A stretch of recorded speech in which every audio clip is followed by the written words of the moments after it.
fin en el que estamos viviendo.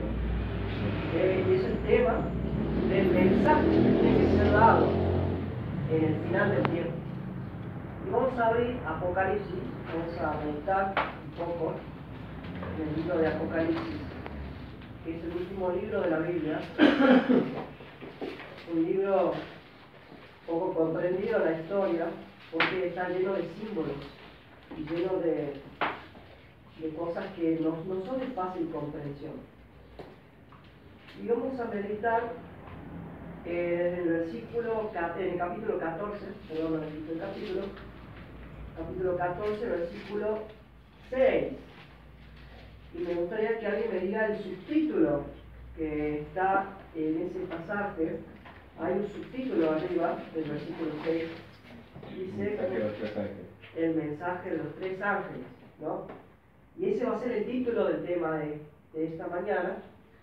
Vamos a meditar hoy más que todo en el mensaje de uno de esos ángeles, a pesar de que la próxima vez cuando me toque hablar, explicaré ya el mensaje del segundo y el tercer ángel, pero por razones de tiempo vamos a estudiar, vamos a hacer una introducción al mensaje que es un mensaje muy importante y lo vamos a ver por qué.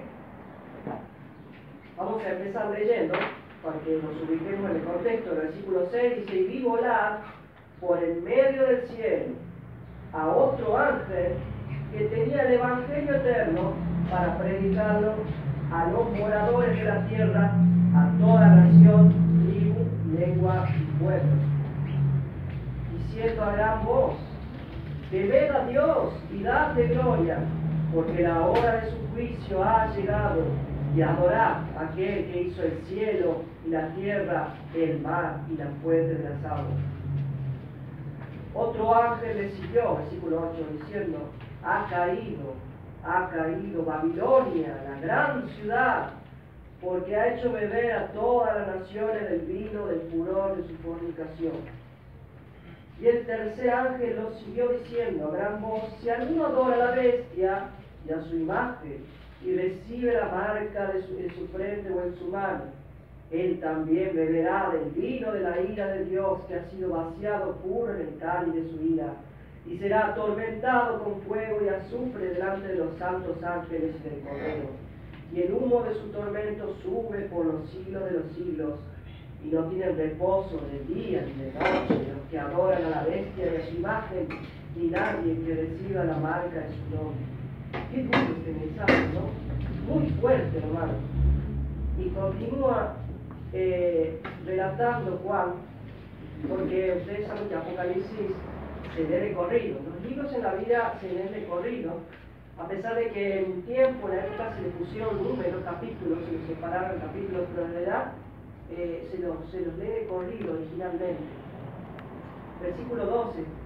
Aquí está la paciencia de los santos, los que guardan los mandamientos de Dios y la fe de Jesús. Y oí una voz que desde el cielo me decía: escribe, bienaventurados de aquí en adelante los muertos que mueren en el Señor.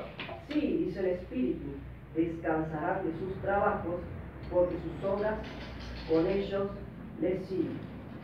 Y el subtítulo del versículo 14 es: la tierra es cegada. ¿Saben qué es la siega? ¿Saben qué significa la siega? La cosecha. La cosecha. Cuando tienen los campos, está madura la espiga, el trigo, por ejemplo, o lo que ustedes plantan, está maduro, viene la cosecha, viene máquinas que empiezan a cosechar. Bueno, cuando uno habla de la siega en la Biblia, se refiere al fin del mundo. Se refiere a la cosecha que van a hacer los ángeles de aquellos salvados. Cuando Dios esté destruyendo la tierra, va a haber personas que van a ser cosechadas para el reino de Dios. Y aquí el versículo 14 describe: y he aquí una nube blanca, y sobre una nube uno sentado semejante al Hijo del Hombre, que tenía en la cabeza una corona de oro y en la mano una hoz aguda. ¿Quién es el Hijo del Hombre? Cristo, ¿verdad? Cristo, que viene a la nube a buscar a su pueblo. El versículo 15 dice: y del templo salió otro ángel clamando a gran voz al que estaba sentado sobre la nube: vete ciega porque la hora de cegar ha llegado, pues la mies de la tierra está madura. Y el que estaba sentado sobre la nube metió su voz en la tierra y la tierra fue cegada. Bueno, hemos hecho una lectura superficial, ¿no?, de lo que es el mensaje que está en el capítulo 14 de Apocalipsis. Y nosotros, ¿qué podemos ubicarnos por? Si nos ubicamos por el contexto, ¿no?, comenzamos leyendo un mensaje de 3 ángeles, ¿verdad?, que volaban en el cielo, pero ese mensaje no está separado de algo, hay algo que le sigue. Después menciona la paciencia de los santos, ¿verdad?, y después finalmente menciona el fin del mundo, que es Cristo viniendo en el cielo, en las nubes del cielo. He aquí vienen las nubes, dice Apocalipsis 1:7, todo ojo le verá. Cuando se menciona al Hijo del Hombre viniendo en las nubes, se refiere a ese momento preciso de la historia en donde Cristo aparece con gran poder y gloria, ¿no? Entonces, si yo les pregunto, el mensaje de los 3 ángeles, ¿qué papel juega en la historia del fin del mundo? Es el mensaje que se da justo antes de la venida de Jesucristo. Es un mensaje de vital importancia, porque es el mensaje de advertencia a todos los que habitan en el planeta Tierra. Si ustedes se fijan, en el versículo 6 dice: y vi volar en medio del cielo otro ángel, dice, que llevaba un evangelio para predicarlo a toda nación, fin, lengua y pueblo. Hoy ustedes van a Arabia, por ejemplo, y hay muchos lugares que no han oído hablar de Jesucristo. Ustedes van a China, a Mongolia, a la India, ni siquiera han oído hablar de Jesucristo. Eso no va a pasar en el tiempo del fin del mundo. En el fin del mundo todos van a oír de Jesucristo. Y van a oír también de la ley de Dios, que es el requerimiento que Dios pide de todos los habitantes de la tierra. Todos van a estar informados, ¿no?, sobre por qué ellos están perdidos y por qué necesitan un Salvador. Y bueno, como yo les dije, vamos a hacer una introducción al mensaje de Apocalipsis, al mensaje de los 3 ángeles. Hoy no voy a hablar de todos los mensajes, pero sí vamos a hacer una introducción. Y yo les quiero leer una cita del Espíritu de Profecía para que ustedes vean qué simboliza los 3 ángeles. Porque si ustedes han leído Apocalipsis está lleno de símbolos. Hay veces que se mencionan cosas que uno dice, si uno la interpreta literalmente, no tiene sentido. Bueno, 3 ángeles volando en el cielo. Uno no ve 3 ángeles hoy en día volando en el cielo, anunciando que se viene el fin del mundo, ¿verdad? Es un símbolo. Y ahora vamos a leer qué significa ese símbolo. Dice, cosa de los testimonios, tomo 2, página 377. Los 3 ángeles de Apocalipsis 14, representados como volando en medio del cielo, simbolizan la obra de aquellos que proclaman los mensajes de los ángeles. Primero, segundo y tercero están unidos.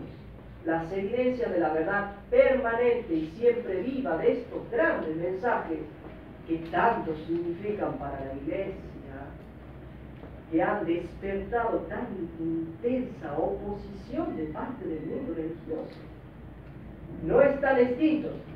Satanás trata constantemente de arrojar sombra alrededor de estos mensajes para que el pueblo de Dios no discierna claramente su significado, su tiempo y su lugar.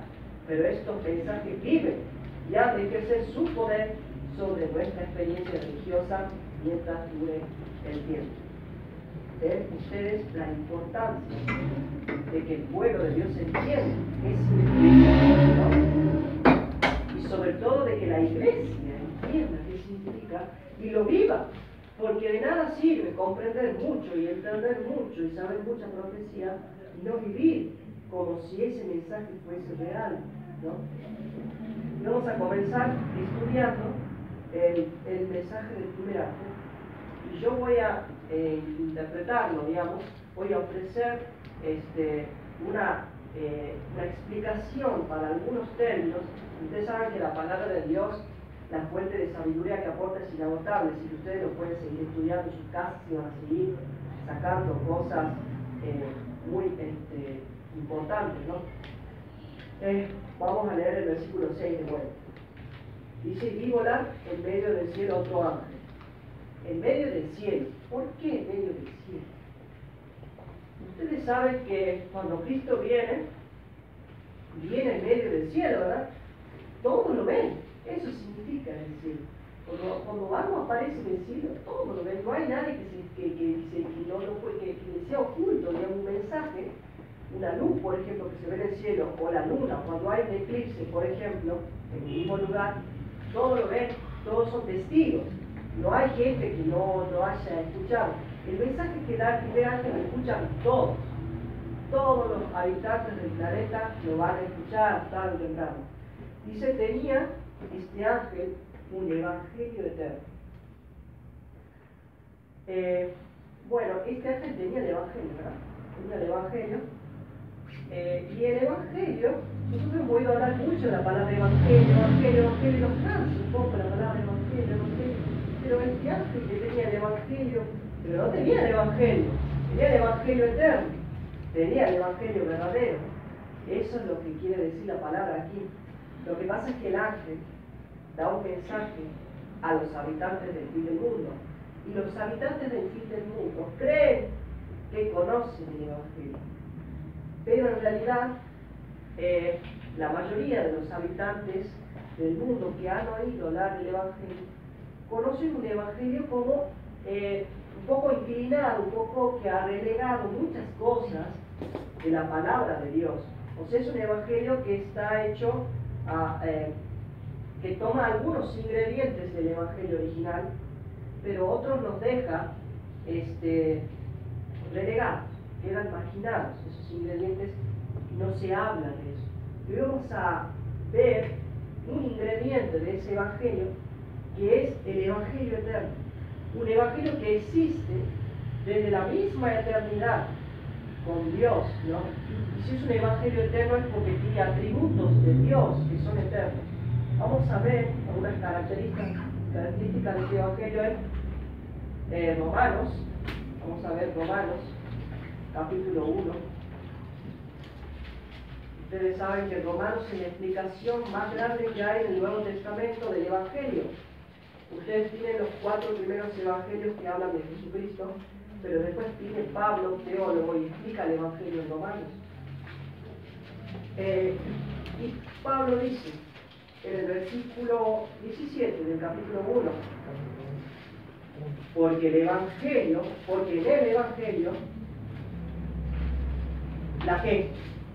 la justicia de Dios se revela la justicia de Dios por fe y para fe, como está escrito: mas el justo por fe vivirá.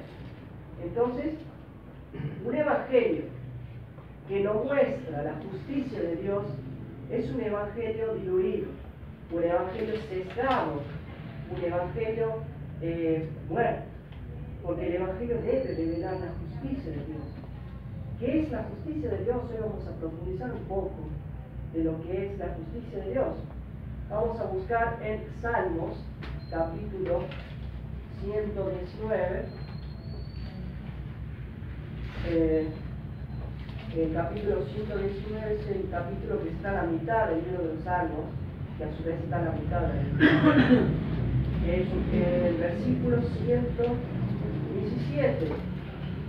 El versículo 117 dice así. Dice: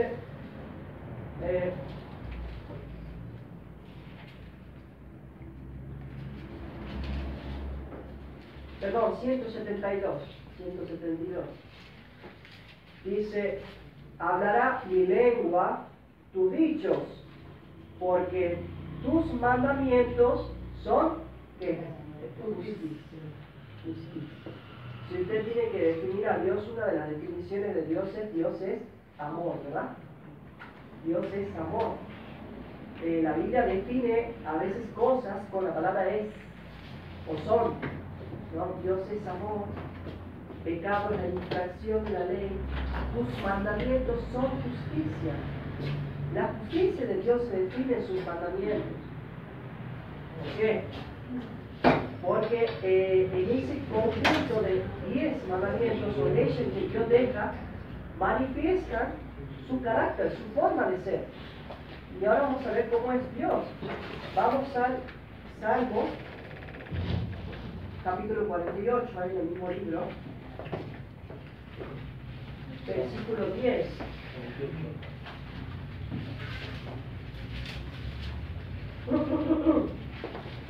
Dice así: conforme a tu nombre, oh Dios, así es tu loor hasta los fines de la tierra, de justicia está llena tu diestra. Dice que Dios aquí está lleno de justicia. La diestra de Dios es la mano derecha de Dios, la poderosa mano de Dios. Y está lleno esa diestra de Dios de justicia. Entonces vemos que la justicia forma parte del atributo de Dios, forma parte de Él.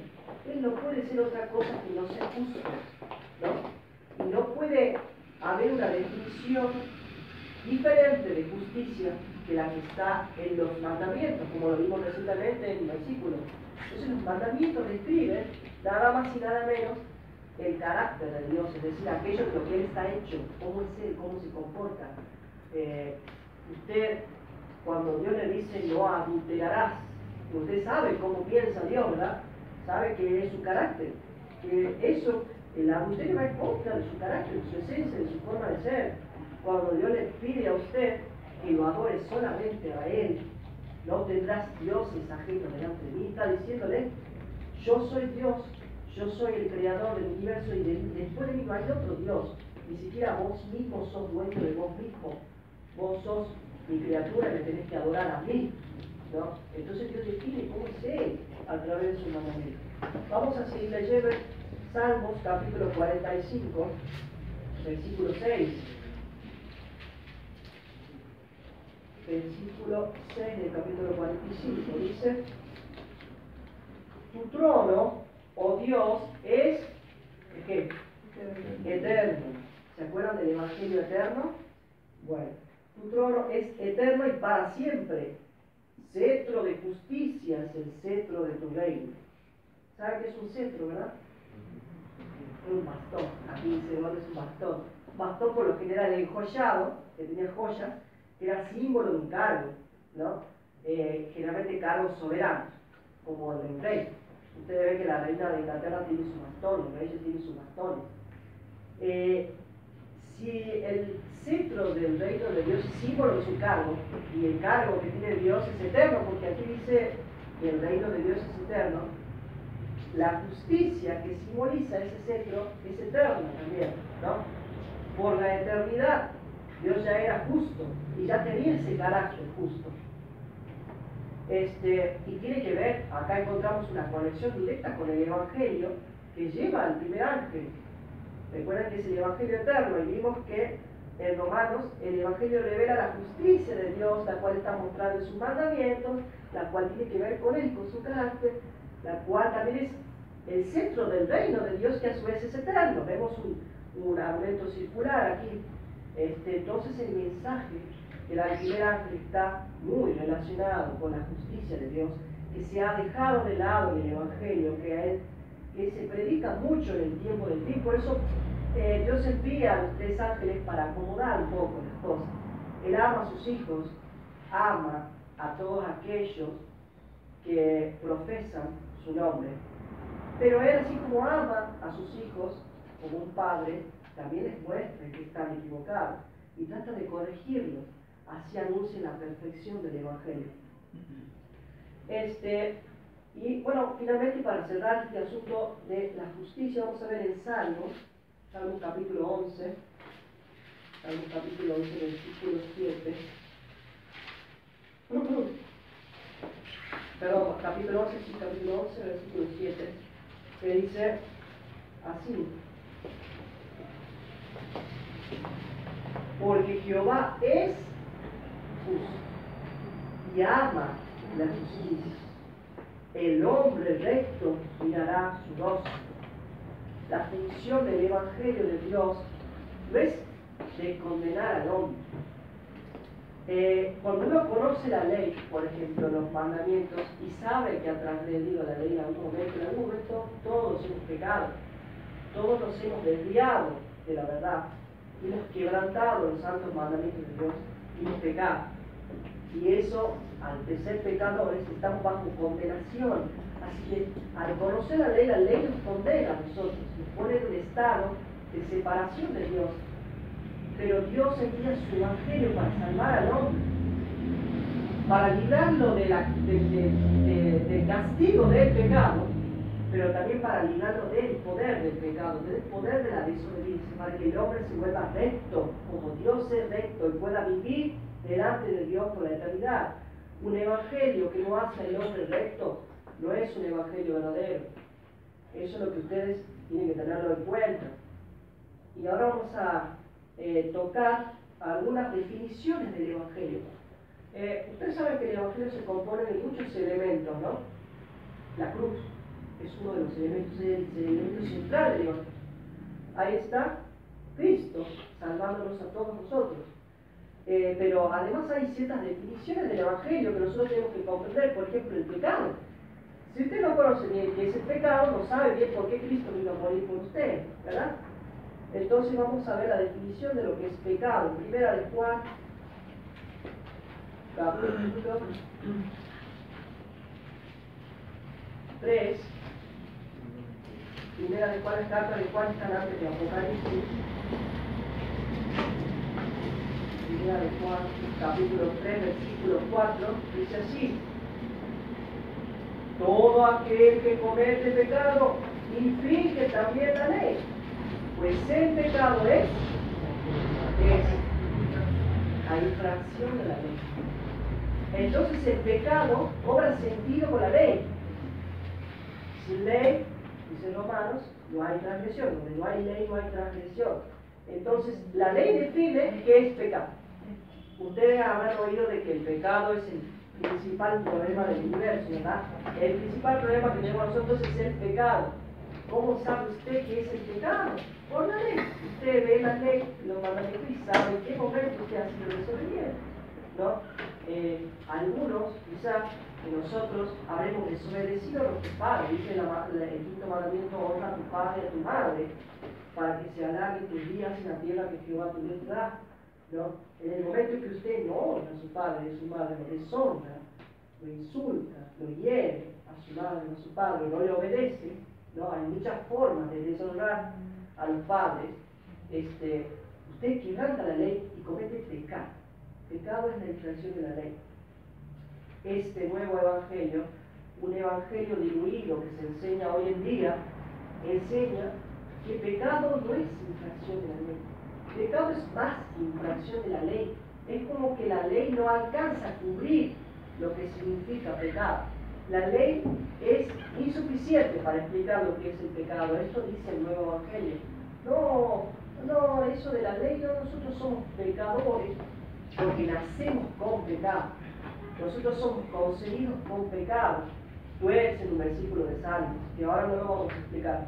Pero ellos dicen que nosotros nacemos con pecado y que nuestra naturaleza humana es pecado en sí, y que nuestra condición es pecado, y todo es pecado, la tentación es pecado, todo es pecado. Entonces ellos, en un intento de acercarlo a Cristo, haciéndolo a usted pecado, porque ellos creen que usted, siendo pecado, entonces usted va a estar dependiendo constantemente de Cristo. Usted se pone en la situación donde Cristo no puede salvarlo, porque constantemente usted necesita la justificación de Cristo. No hay un momento en que Cristo usted los libre del pecado, los salve del pecado, los saque del pecado, porque usted ya está en ese estado de pecado. No sé si entiende, su naturaleza es pecado, pero aquí dice que solamente la infracción de la ley es pecado. Usted, hermano, mientras no transgreda la ley, no está pecado. Y cuando transgrede la ley, necesita de Cristo.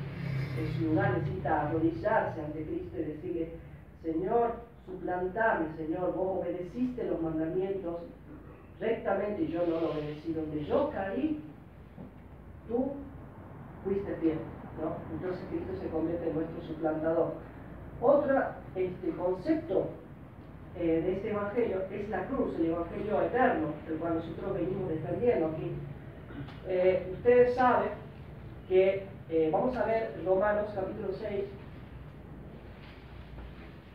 Romanos capítulo 6 nos describe cuál es, cómo Dios soluciona el problema del pecado.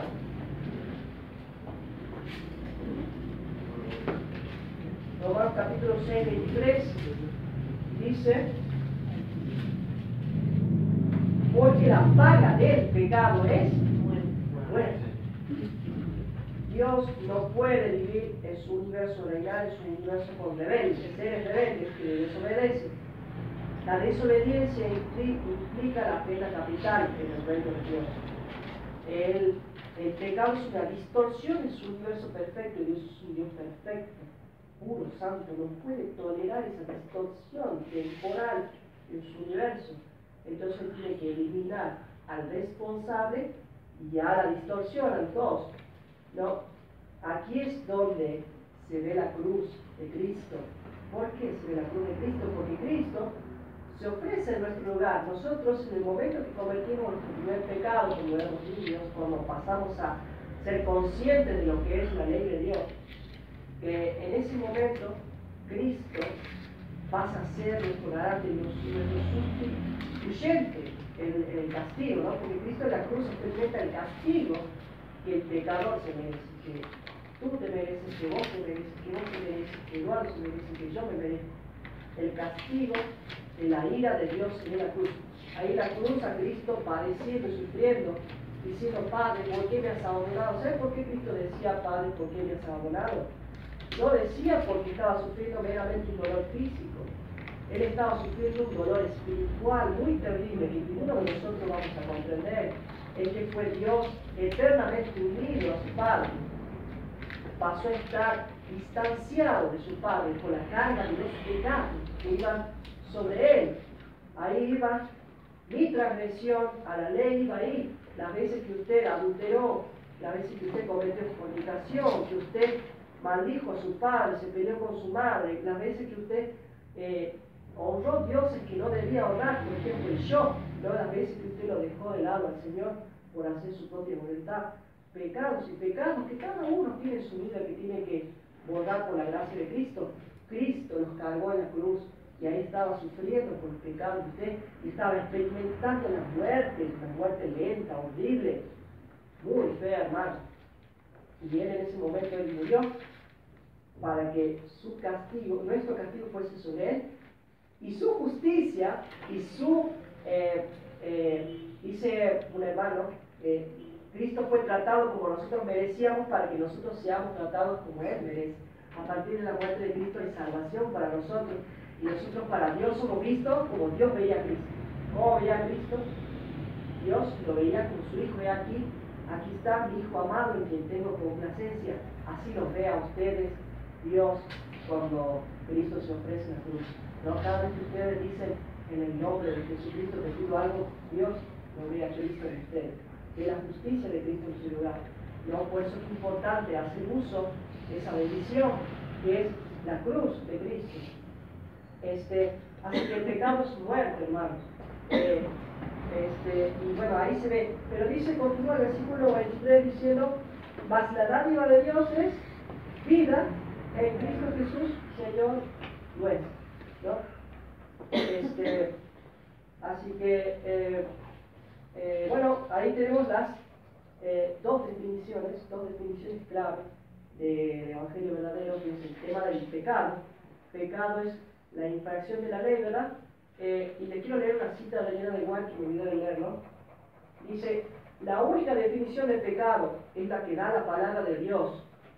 El pecado es transgresión de la ley. Conflicto de los siglos, página 547. No hay otra definición de pecado, hermanos. Si ustedes escuchan pastores, porque hay muchos pastores, líderes cristianos que hoy en día que enseñan que el pecado es más que la transgresión de la ley, que la ley no tiene importancia hoy en día, no hay otra definición de ley. Y no hay otra definición de salvación que la cruz, que está Cristo ahí muriendo por nosotros. No hay otro nombre en el que podamos ser salvos más que en el nombre de Cristo. Y otro concepto de este evangelio tiene que ver con la restauración del hombre. este evangelio, el evangelio diluido, este evangelio, por así decirlo, que desprecia o menoscaba la justicia de Dios, quizás muchas de esas personas que conocen este evangelio o que lo enseñan, no lo hacen a sabiendas, no se dan cuenta, pero nosotros sabemos que Satanás se ha metido también en nuestras iglesias y trata de meter sus engaños de a poquito, ¿no? con falsos sofismas, con falsas premisas, y poco a poco va ensuciando, va cambiando el evangelio. Nosotros tenemos que estar despiertos para saber cuál es la verdad y cuál es el error. Como le decía, el evangelio verdadero tiene que restaurar, no solo lo salva en la cruz al ser el suplantador en el juicio, sino tiene que restaurar, tiene que librarlo del pecado, tiene que transformar su vida, ¿no? Y eso vino Cristo a mostrar qué es lo que puede hacer el hombre en su propia naturaleza humana cuando une su poder a Dios, ¿no? Vamos a ver Hebreos capítulo 2, versículo 18. En Hebreos capítulo 2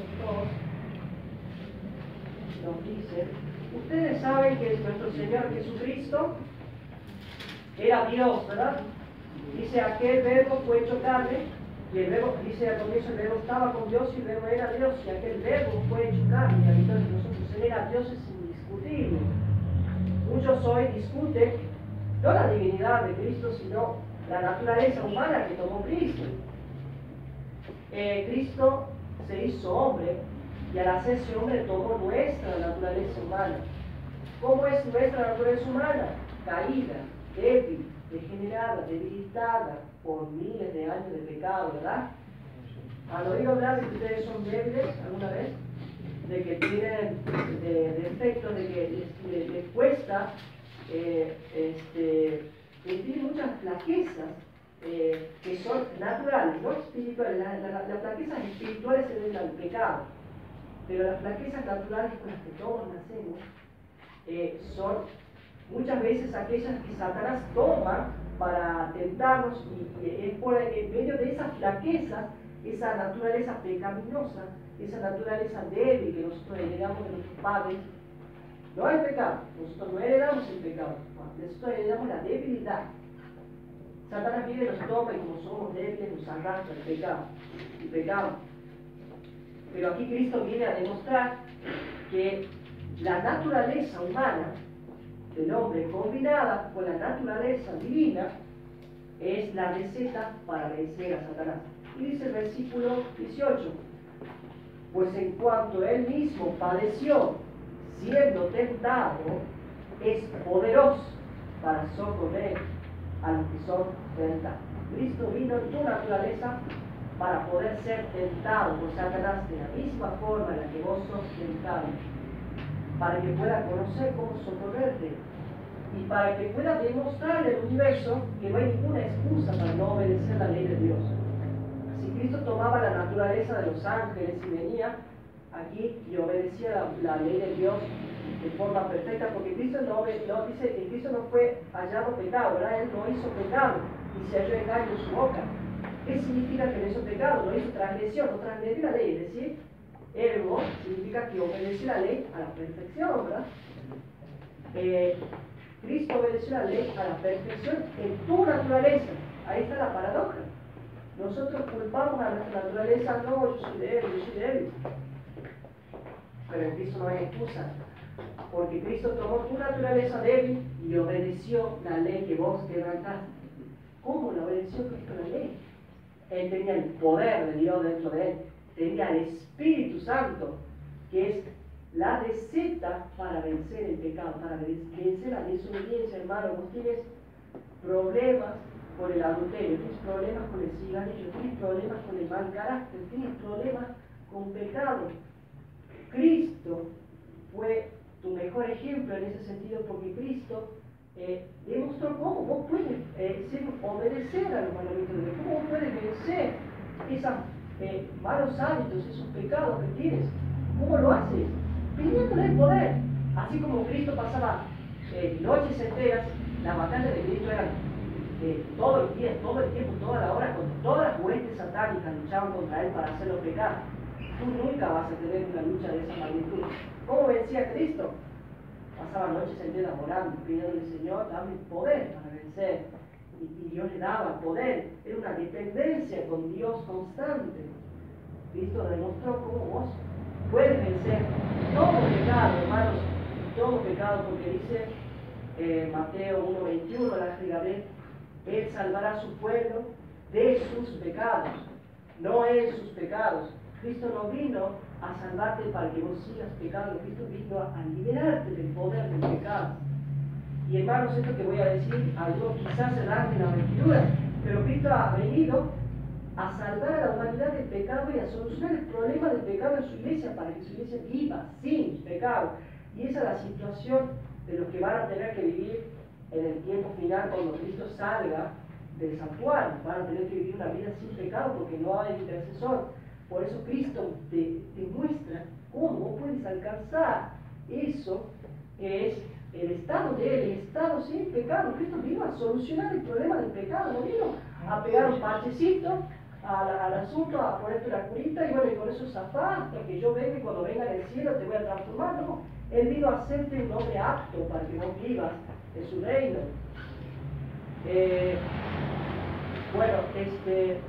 Dice la palabra de Dios, todo lo puedo en Cristo que me fortalece.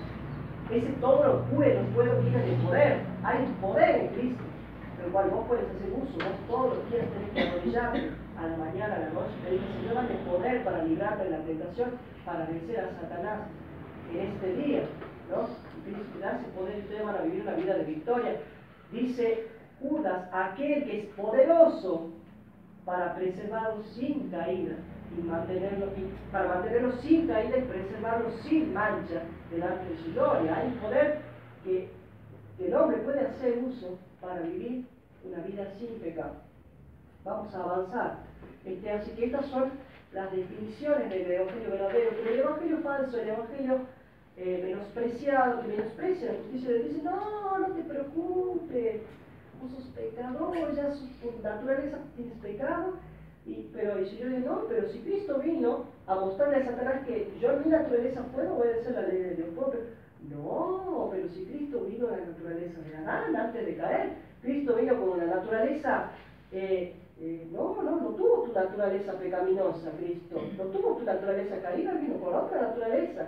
Entonces Cristo ya no pasa a ser mi ayuda, mi sustento en la tentación, ¿no? Ya no pasa a ser mi ejemplo.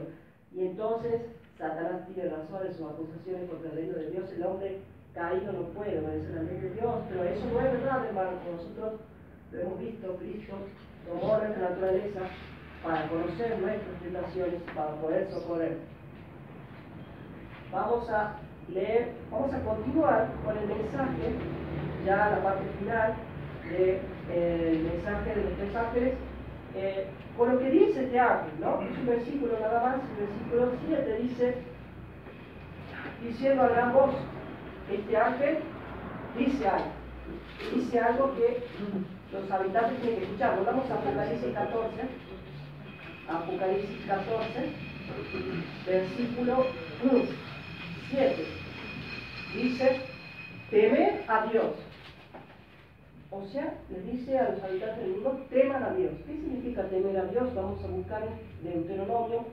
Una persona que busque en Deuteronomio, capítulo 6, versículo 1 al 2, y otro que le busque Eclesiastés, capítulo 12, versículo 3.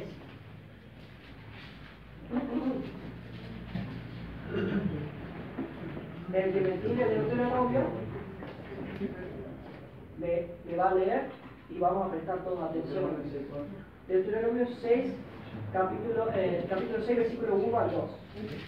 Estos, pues, son los mandamientos, estatutos y decretos que Jehová vuestro Dios mandó que os enseñase, para que los pongáis por obra en la tierra a la cual pasáis vosotros para tomarla, para que temas a Jehová tu Dios, guardando todos sus estatutos, sus mandamientos que yo te mando, tú, tu hijo, el hijo de tu hijo, todos los días de tu vida, para que tus días sean prolongados. Así temer a Dios, guardar sus mandamientos. Y el otro es Eclesiastés, capítulo 12, versículo 13. 12:13. Dice, el fin de todo el discurso oído es este: teme a Dios y guarda sus mandamientos, porque eso es el todo del hombre. Vivimos en un mundo que menoscaba la ley de Dios, menoscaba sus mandamientos, ¿no? Alguien habla de los mandamientos de Dios, casi nadie habla de los mandamientos de Dios, incluso lamentablemente en muchas iglesias hoy en día se han olvidado de los mandamientos de Dios. Otro mensaje que da el primer ángel es darle gloria. Dice, temer a Dios y darle gloria. ¿Qué significa darle gloria a Dios? Y hay un pasaje que es una ampliación que muestra lo que pasa acá en el mundo, para que ustedes vean. Ustedes cuando lean este pasaje, vamos a Romanos capítulo 1, van a ver qué es lo que pasa con el mundo de la actualidad. Es una descripción exacta. A veces yo me sorprendo de la profecía. ¿Cómo puede profetizar cosas que se cumplen tanto tiempo después de una forma tan exacta? Romanos capítulo 1, versículo 18. Versículo 18 dice, porque la ira de Dios se revela desde el cielo contra toda impiedad e injusticia de los hombres que detienen por injusticia la verdad. Porque lo que de Dios se conoce les es manifiesto, pues Dios se lo manifestó. Porque las cosas invisibles de Él, su eterno poder y deidad, se hacen claramente visibles desde la creación del mundo, siendo entendida por medio de las cosas hechas, de modo que no tienen excusa. ¿Cómo se la dio a conocer? A través de la naturaleza, a través de las montañas, a través de la biología, a través de los animales, las plantas. ¿Y qué pasó con el hombre? ¿Lo reconoce a Dios en esos lugares? No, ¿verdad? Vivimos en una era en donde el hombre niega que Dios existe, pero Dios dice no tienen excusas porque Dios se lo manifestó. Veamos el versículo 21. Pues habiendo conocido a Dios, no le glorificaron como a Dios. El mensaje del primer ángel quiere decir, dadle gloria. Dice, ni le dieron gracias, continúa diciendo, sino que sé que en su razonamiento. ¿No pasa eso hoy en día? No, que la ciencia, no, que Dios, no, eso de Dios, eso es primitivo. No, nosotros somos la ciencia moderna, nosotros conocemos la verdad y vos vas a ser feliz y no haces caso a nosotros. Buscan caminos separados de Dios, ¿verdad? Dice, y su necio corazón fue entenebrecido. Y aquí viene la consecuencia, porque todo eso produce una consecuencia. Dice, profesando ser sabios se hicieron necios y cambiaron la gloria de Dios incorruptible a semejanza de hombre corruptible, de aves, de cuadrúpedos y de reptiles. ¿No dicen eso? Que venimos de cuadrúpedos, de reptiles, de aves, ¿no? Dice la teoría de la evolución. El mensaje que da el primer ángel es para este tiempo, hermano. No es para 1700, no es para 1500, no es para 500 después de Cristo. Es para este tiempo, en donde la ciencia moderna niega que el hombre viene de Dios y exalta a los simios, a los cuadrúpedos. Dicen, hace poco tiempo en Buenos Aires está la comunidad atea más grande de América Latina, hicieron una marcha, los ateos, celebrando el Día del Orgullo Primate. Y para ellos nosotros somos animales. Y ellos están orgullosos de que nosotros seamos animales. Y no hemos sido hechos a la imagen y semejanza de Dios, sino de animales. Y niegan a Dios. Y niegan las consecuencias, son dramáticas. Por lo cual, también Dios, versículo 24, los entregó a la inmundicia en las concupiscencias de sus corazones, de modo que deshonraron entre sí sus propios cuerpos, ya que cambiaron la verdad de Dios por la mentira, honrando y dando culto a las criaturas antes que al Creador, el cual es bendito por los siglos. Amén. Versículo 26. Por esto Dios los entregó a pasiones vergonzosas, pues aún sus mujeres cambiaron el uso natural por el que es contra la naturaleza. Lesbianismo, hasta aquí, hermano. ¿No pasa eso hoy en día? ¿No se ve? Estas personas de estos movimientos ateos, liberales, que niegan la existencia de Dios, ¿no? Y que se burlan, se caracterizan por hacer uniones que van contra la naturaleza. Versículo 27. De igual modo también los hombres, dejando el uso natural de la mujer, se encendieron en su lascivia unos con otros, cometiendo hechos vergonzosos, hombres con hombres, recibiendo en sí mismos la retribución debida a su extravío.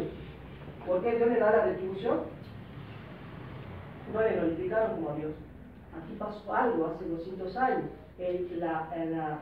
Las personas se empezaron a separar de Dios, diciendo que Dios no existe, nosotros venimos de los monos, y miren cómo estamos, la degeneración moral que hay hoy en día es terrible.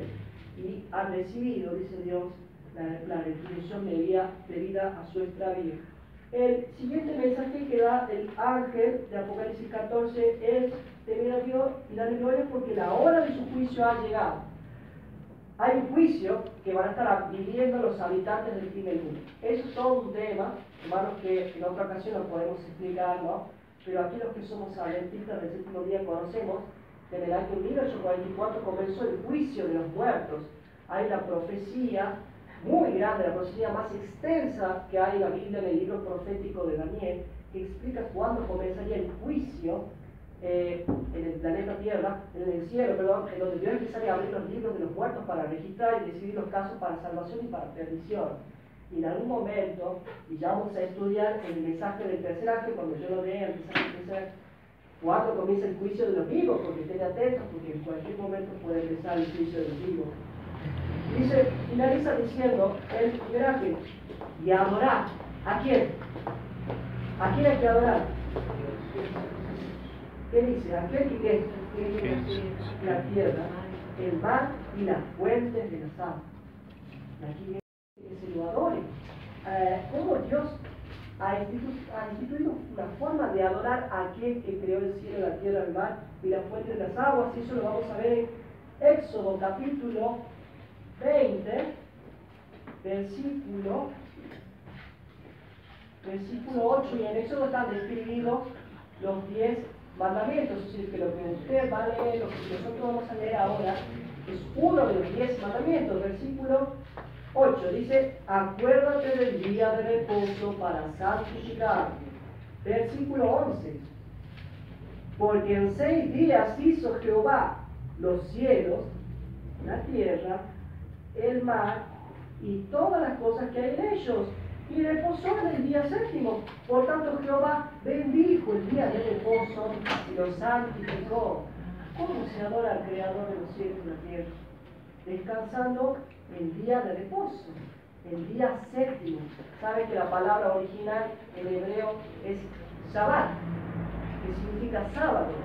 Si ustedes ven los almanaques de hoy en día, la mayoría de los almanaques todavía pone al sábado como el séptimo día y al domingo como el primer día de la semana, ¿verdad? Entonces el séptimo día de la semana es el sábado. Siempre ha sido el sábado el séptimo día, solamente que en un determinado momento de la historia, un emperador romano que se convirtió al cristianismo dijo, bueno, la mayoría de los paganos descansan en el día del sol, que es el día domingo, el Sunday. Quien sabe en inglés sabe que el domingo en inglés es Sunday, Sunday es día. Los romanos, que eso del sábado, bueno, no, eso no, ahora domingo. Domingo para todos en el año 353 después de Cristo, ¿no? Instituyó el domingo y muchos cristianos conocieron la verdad con la observancia del domingo. Pero muchas iglesias cristianas continuaron descansando los sábados como Dios había mandado. En el Génesis, algunos pueden decir, esto del sábado es para los judíos, ¿no? Dios instituyó el sábado para los judíos allá cuando le dio los mandamientos y era solamente para ellos. Vamos a ver cuándo instituyó Dios el sábado. Vamos a Génesis, el primer libro de la Biblia, y con este versículo cerramos este tema. Génesis capítulo 2. Cuando Dios termina de crear los cielos y la tierra, ustedes ven el versículo 1 dice, fueron acabados los cielos y la tierra y todo el ejército de ellos. Y acabó Dios en el día séptimo la obra que hizo y reposó el día séptimo de toda obra que hizo. Versículo 3, y bendijo Dios al día séptimo y lo que Lo santificó, porque en él reposó de toda obra que había hecho en la creación. Entonces, el mensaje del primer ángel es: hijos, el mensaje que viene de Dios, adoren al Creador del cielo y la tierra, el mar y la fuente de las aguas. ¿Cómo se adora al Creador?